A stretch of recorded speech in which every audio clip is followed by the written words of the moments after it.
Alors, bonjour à tous et à toutes. Pour tous ceux qui ne me connaissent pas, je suis l'incontournable guerrier complet tout terrain, l'homme dont on parle, l'homme qui n'a pas froid aux yeux, l'homme qui ne mange pas ses mots.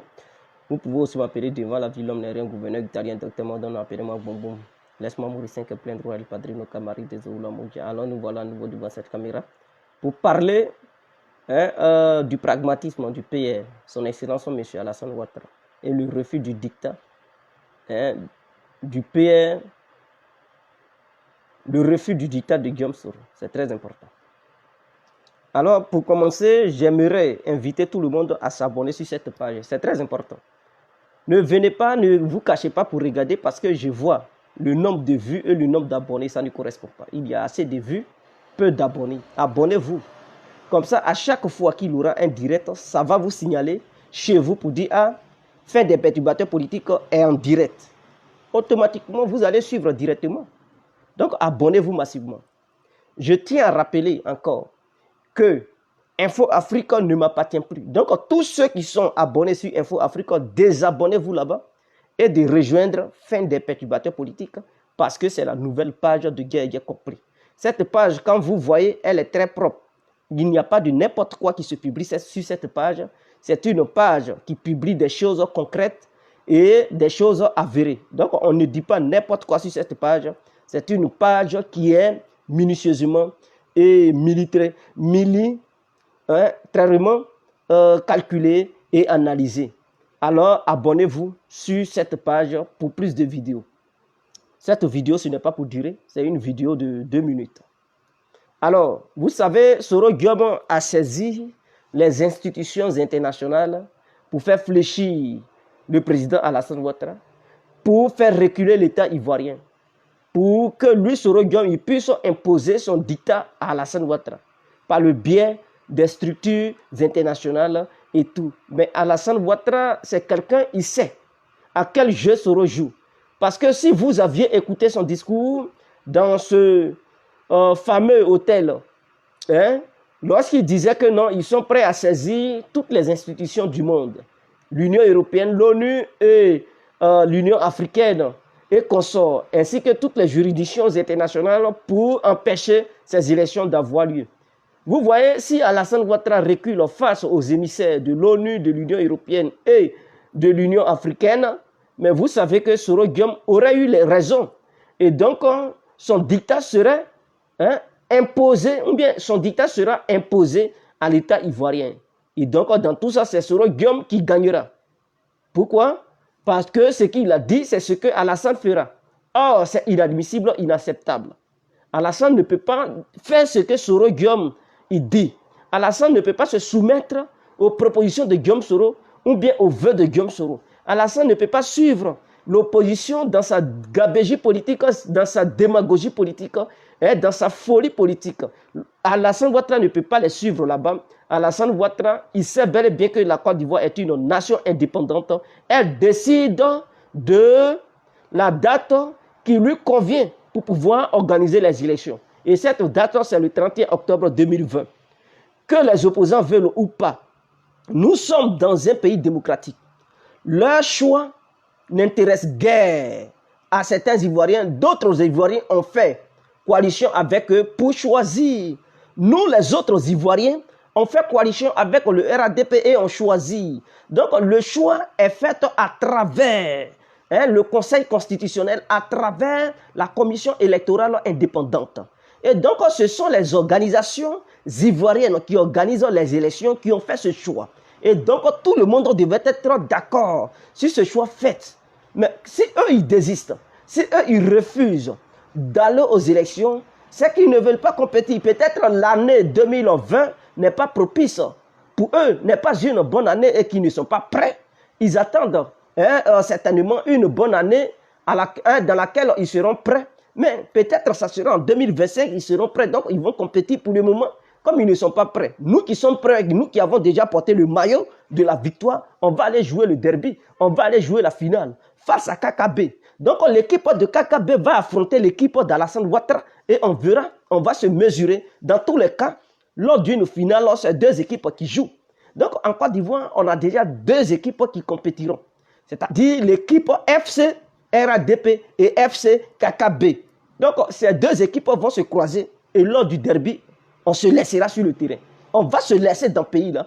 Quand je dis on va se laisser, ça veut dire électoralement parlant, on va se laisser dans les bureaux de vote et on verra qui est qui dans ce pays-là. Oui, le plus fort gagnera. Le plus fort gagnera à travers la mobilisation de ses militants et ses militantes. Donc, voyant, je ne sais pas pour durer, c'était une petite vidéo pour faire passer le message. Donc, chers parents, chers amis, soyez tranquilles. Alassane Ouattara gouverne le pays.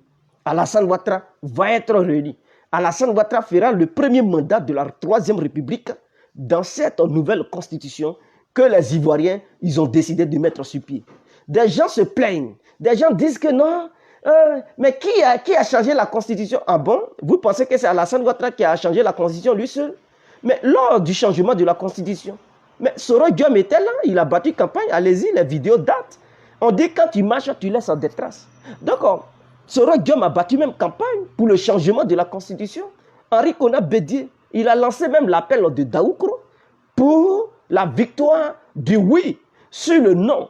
Et donc, le peuple ivoirien a dit oui lors de ce changement de cette nouvelle constitution. Donc, de quoi ils ont peur? Eux-mêmes, ils ont voté pour.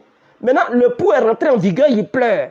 Ils fuient. Non, on ne veut pas ça. Mais quand vous étiez en train de voter, quand vous étiez en train de battre campagne, vous ne saviez-vous pas que Alassane allait être candidat? Essayons d'arrêter l'hypocrisie notoire dans cette course électorale et allons-y aux élections. Lui qui veut, il peut ne pas compétir. Lui qui veut, il peut compétir. Nous sommes dans un État démocratique. Le choix des uns et des autres seront, le choix des uns et des autres sera respecté.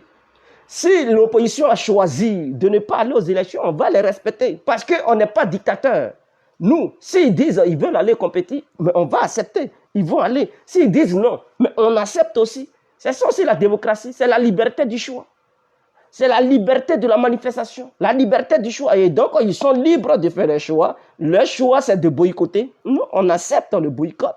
Et ceux qui ont accepté d'aller aux élections, de rentrer dans ce jeu, mais ils iront ensemble avec le FC RADP. Le FC KKB et le FC RADP vont se laisser le 31 octobre. Donc, frères et sœurs, ensemble, nous vaincrons. Ensemble, nous gagnerons. Ensemble, Alassane restera toujours président de la République de Côte d'Ivoire. Ce n'est pas négociable et on ne peut pas négocier cela. Si Soro Diom il veut, il n'a qu'à même aller prendre le président du Conseil de l'ONU.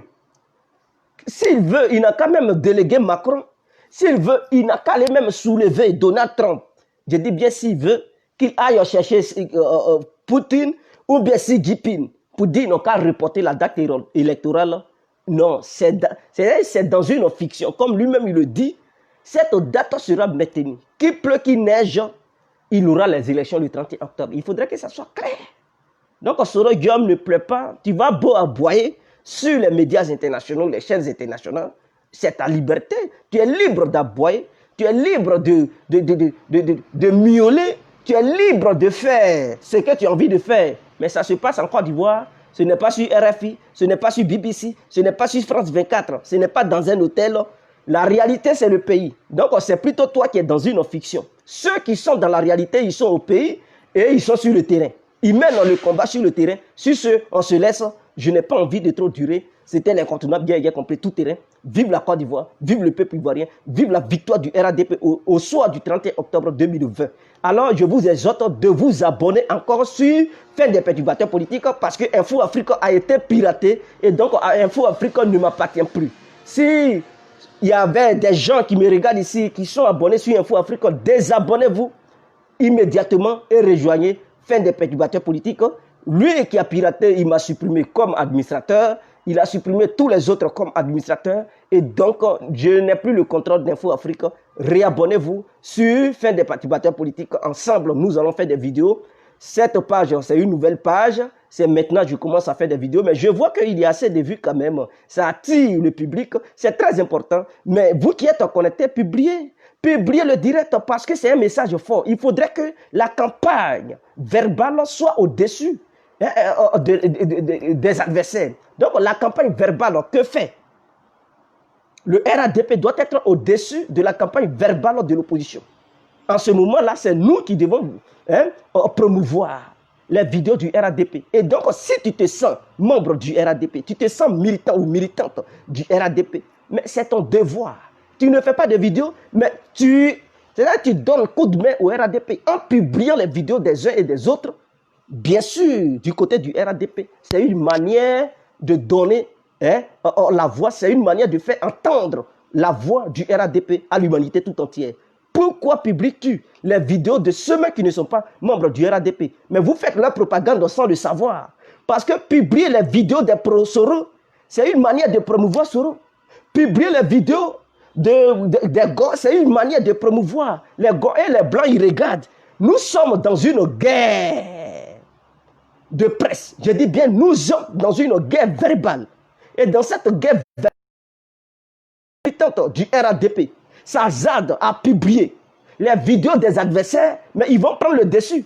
Mais vous ne voyez pas que les adversaires, ils sont en train de malmener le RADP sur les réseaux sociaux, c'est-à-dire dans le monde virtuel. Mais c'est à nous de mettre fin à leur délit dans lequel ils sont ou bien dans lesquels ils sont.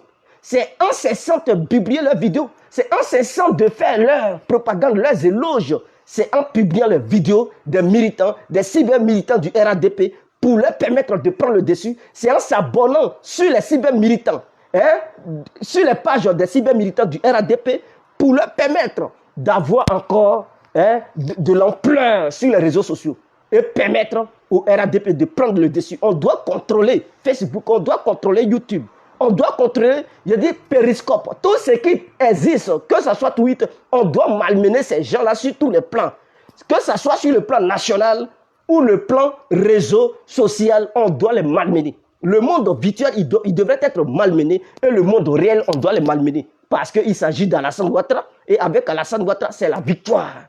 Donc, nous devons avoir la victoire avec nous. La victoire verbale et physique, on doit l'avoir. Alors, sur ce, on se laisse. Ciao, je vous aime, vive la Côte d'Ivoire et partagez le direct. Voilà, c'était ce petit message que je tenais à faire passer. Maintenant, demain soir, là, vous allez voir Djédjé bien assis, en train de sortir de ses gonds. On fera une vidéo très tranchante, aiguë et pointue, pour permettre aux uns aux autres de comprendre. Pour le moment, c'était un petit message que je tenais à faire passer. Donc, ce n'était pas une vidéo en tant que telle, mais pour vous inviter tout simplement à vous abonner sur cette page.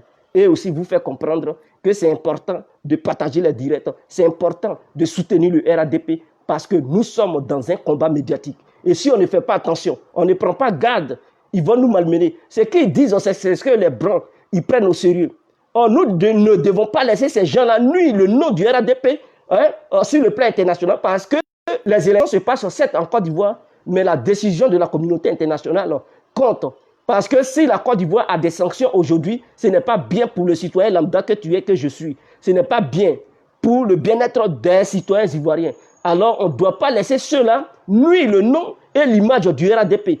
Que ce soit sur les réseaux sociaux, que ce soit sur les médias, on doit les traquer partout où ils passeront et laver l'image du RADP. C'est de ça qu'il s'agit. Donc, ne publiez pas leurs vidéos, publiez les vidéos des cyber-militants du RADP. Multipliez ça dans les groupes, partout où vous êtes, publiez les vidéos du RADP et lavons ensemble l'image du RADP. Parce qu'ils sont là, salir l'image du RADP. On se laisse. Ciao. Merci à vous.